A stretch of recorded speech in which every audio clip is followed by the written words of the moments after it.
তো বলতেছিলাম একটা হাদিস বলবো, যে হাদিসটা মুসলিমে বুখারীর বর্ণনায় আছে। عن أبي هريرة رضي الله تعالى عنه قال جاء رجل إلى رسول الله صلى الله عليه وسلم فقال يا رسول الله من أحق الناس بحسن صحابتي বলেন না আল্লাহু আকবার। একজন সাহাবী নবী সাল্লাল্লাহু আলাইহি সাল্লামের দরবারে চলে গেছে, গিয়ে বলতেছেন ফাকালা ইয়া রাসূলুল্লাহ, বলতেছে হে আল্লাহর রাসূল, মান আহাক্কুন নাসি বিহুসনি সাহাবাতি, ও পয়গম্বর, দুনিয়ার মধ্যে যত মানুষ আছে এর মধ্যে আমি সন্তানের আচরণ, আমি সন্তানের সুন্দর আচরণের হকদার সবচাইতে বেশি কে রাখে? সুবহানাল্লাহ বলে। কি বলছে? আমি সন্তানের সুন্দর আচরণের অধিক হকদার কে? মান আহাক্কুন নাসি বিহুসনি সাহাবাতি, আমার সুন্দর আচরণের হকদার কে ইয়া রাসূলুল্লাহ?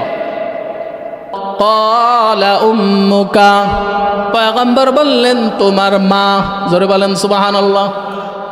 ওই সাহাবী আবার একটু পরে প্রশ্ন করছেন, ক্বালা সুম্মা আইয়ুন, ও পয়গম্বর এরপরে কে অধিক হকদার? ক্বালা উম্মুকা, পয়গম্বর বলেন তোমার মা। আবার সাহাবী প্রশ্ন করছেন, ক্বালা সুম্মা আইয়ুন, ও পয়গম্বর এরপরে অধিক হকদার কে? ক্বালা উম্মুকা, পয়গম্বর বলেন তোমার মা। আবার প্রশ্ন করছেন সাহাবী, ও পয়গম্বর ক্বালা সুম্মা আইয়ুন, এরপরে অধিক হকদার কে? ক্বালা আবুকা, পয়গম্বর বলেন এবার তোমার বাবা। এ মুসলমান, হাদিসটা মনোযোগ দিয়ে যদি শুনে থাকে, বলেন তো দেখি মায়ের কথা কয়বার বলছে? জোরে বলেন কয়বার? বাবার কথা কয়বার বলছে? মায়ের কথা বললে 3 বার, বাবার কথা। তাহলে অনেকেই মনে করতেছে মাকে বেশি অধিকার দিছে, আর বাবা, আমরা যারা বাবা আছি আমাদের আল্লাহ ঠকাইছে। নাউজুবিল্লাহ কোন? আল্লাহ ঠকায় নাই। তবে কথা হইল, কেন 3 বার বলছেন? বাবার কথা কেন না বলছেন? এটাও আল্লাহ তাআলা কোরআনের মধ্যেই সমাধান দিছে। সুবহানাল্লাহ বলেন। সূরা আহকাফের 15 নম্বর আয়াতের মধ্যে আল্লাহ তাআলা বলতেছেন, এ দুনিয়ার সন্তান, মা এমন জিনিস, মা এমন মানুষ, তোমার মা এমন 3টা কষ্ট অতিরিক্ত করেছে যেটা কোনো বাবা চাইলেও করতে পারবে না। বলেন না সুবহানাল্লাহ। এ মুসলমান ইমানদার, আল্লাহ তাআলা সূরা আহকাফের 15 নম্বর আয়াতে বলতেছে, হামালাতহু উম্মুহু কুরহা, এ সন্তানের দাঁত, তোমার মা তোমারে গর্ভে ধারণ করছে। সুবহানাল্লাহ।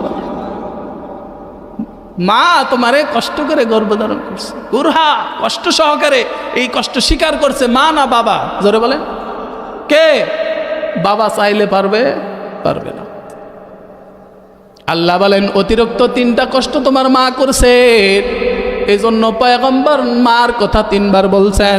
1 নাম্বার কষ্ট আল্লাহ তাআলা বলতেছেন, হামালাতহু উম্মুহু কুরহা, এ সন্তানের দল, তোমার মা কষ্ট কইরা তোমারে গর্ভে ধারণ করছে। বলেন না সুবহানাল্লাহ। ওয়াযাআতহু কুরহা, আর একটা মা কষ্ট করছে। মা জননীরা যারা আছে সুন্দর করে ভালো করে মনোযোগ দিয়া শোনেন, আল্লাহ তাআলা বলতেছেন ওয়াযাআতহু কুরহা, তোমার মা তোমাকে কষ্ট করে প্রসব বেদনা সহ্য করেছে। সুবহানাল্লাহ বলেন। এই প্রসব করেছেন বাবা না মা? জোরে বলেন কে? 2 নাম্বার কষ্ট কে করছেন? মা। প্রথম গর্ভে ধারণের কষ্ট বাবা না মা? 2 নাম্বার প্রসব বেদনার কষ্ট কে সহ্য করেছেন? মা বা না মা? বাবা না মা? জীবনের মূল কষ্ট মায়ের, প্রসব বেদনা,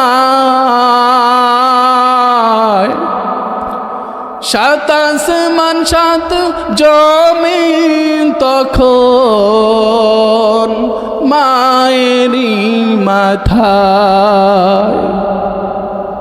জীবনের মূল কষ্ট মায়ের, প্রসব বেদনায়,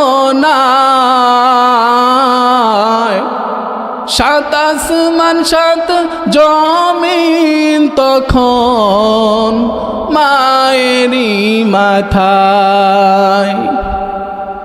এমন মাকে কেমন আজি যাব আমি ভুলিয়া,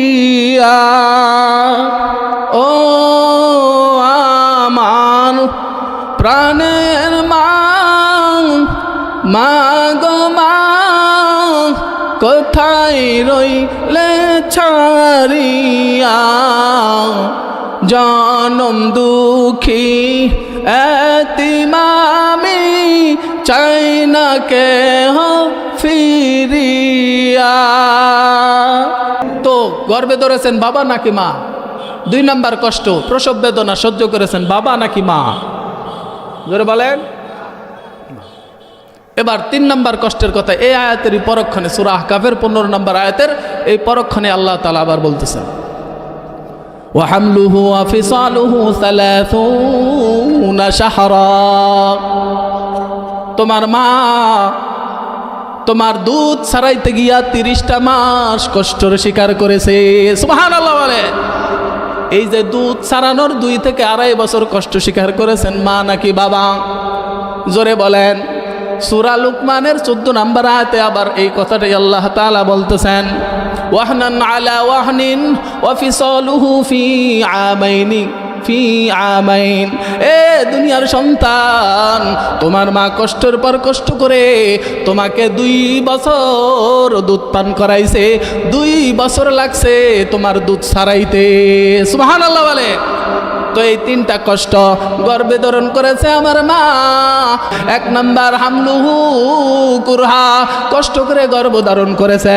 ওয়াদাআতুহু কুরহা, কষ্ট করে প্রসব বেদনা সহ্য করেছে। হানান আলা ওয়াহনিন ওয়া ফিসালুহু ফি আমাইন, 2 থেকে 2.5 বছর দুধ পান করাইছে।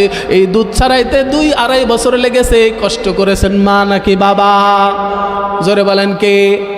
পয়গম্বর বলেন, ও সাহাবী, এই জন্য মার কথা 3 বার বলছি আর বাবার কথা 1 বার বলছি। বলেন না সুবহানাল্লাহ।